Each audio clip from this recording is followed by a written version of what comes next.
है ना। हम एज्यूम्ड मीन मेथड का भी इस्तेमाल कर सकते हैं और हम स्टेप डेविएशन का भी इस्तेमाल कर सकते हैं। अब अगर हम एज्यूम्ड मीन मेथड का इस्तेमाल करेंगे, एज्यूम्ड मीन मेथड क्या होता है? एज्यूम्ड मीन मेथड होता है A plus summation of F I D I by summation of F I, है ना, ये होता है। अब ए क्या है?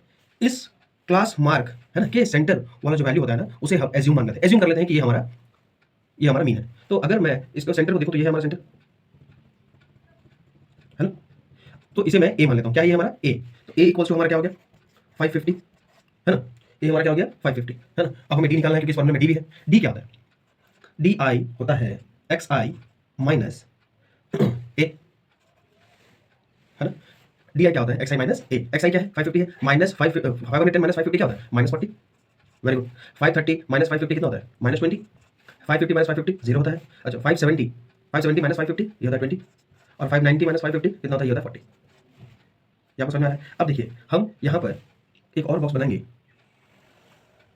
जिसको हम लिखेंगे एफ आई डी आई, है ना। अब हम किसी को मल्टीप्लाई करेंगे, एफ आई डी आई को मल्टीप्लाई करेंगे, एफ आई डी आई को मल्टीप्लाई करेंगे, क्योंकि फॉर्मूला में हमें यही चाहिए। एज्यूम में क्या चाहिए? एफ आई डी आई चाहिए। हाँ, इसीलिए कंफ्यूज मत होइएगा, इसी में कंफ्यूज होते हैं। तो सबसे पहले आप फॉर्मूला लिख लीजिए, उसके बाद आपको पूरा आसान हो जाएगा कि आपको क्या चाहिए, है ना। बहुत जन कंफ्यूज होते हैं, एफ आई एक्स आई लिखिए, एफ आई डी आई लिखिए। तो सबसे पहले आप फॉर्मूला लिखिए और जो उसमें डाटा चाहिए वो कर लीजिए। देखिए एफ आई डी आई, अगर हम एफ आई डी आई करेंगे तो 12 4 माइनस 480 होगा, 14 माइनस 20 इंटू माइनस 480 हो जाएगा, 8 इंटू 0 0 होगा, 6 इंटू 2 120 हो जाएगा, 10 इंटू 40 होगा 400, ये होगा, है ना। अब हमें क्या चाहिए? Summation of F I D आई और समेशन ऑफ एफ आई। तो एफ आई ये है, तो हम लिख सकता हूँ समेशन ऑफ एफ आई हमारा क्या हो जा रहा है? ये तो टोटल फ्रीक्वेंसी 50 है, ये तो हमें पता है। यहाँ पर summation of F I D आई हमारा क्या हो रहा है? Summation of F I D आई जब हम इसे ऐड कर रहे हैं, है ना, तो हमारा वैल्यू आता है माइनस 240, माइनस 240। अब हम वैल्यू पुट कर देते हैं। देखिए हमने यहाँ पर ए माइनस किया था, है ना, इसीलिए फॉर्मूला में ए प्लस हुआ है ना। अगर कहीं से घटाएंगे तो कहीं बढ़ाना पड़ेगा, यही यहाँ पे 550 होगा। ए का वैल्यू कितना है? 550 है, plus summation of F I D आई हमारा क्या है? माइनस 240 डिवाइड बाई 50 समेशन, है ना। इसको हम लिख सकते हैं 550 माइनस, अगर इसे काटे तो ये आता है 4.8, तो हमारा वैल्यू आ रहा है 545.2।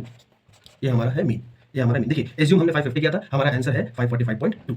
अगर हम इसे डायरेक्ट मेथड से करते तो हमारा कैलकुलेशन बहुत ज़्यादा ही हार्ड हो जाता। देखिए और उसको ऐड करना, जैसे ही हम एज्यूम्ड मीन मेथड को लगाते हैं, हम किसी एक नंबर को एज्यूम कर लेते हैं और उस डाटा का मिडिल होना चाहिए, वो उसको एज्यूम करते हैं। एज्यूम करने के बाद देखिए ये हमारा आंसर एकदम आसानी से आ जाता है। तो हम लिख सकते हैं therefore the mean daily wages of the worker of the factory is 545.2, 545.2।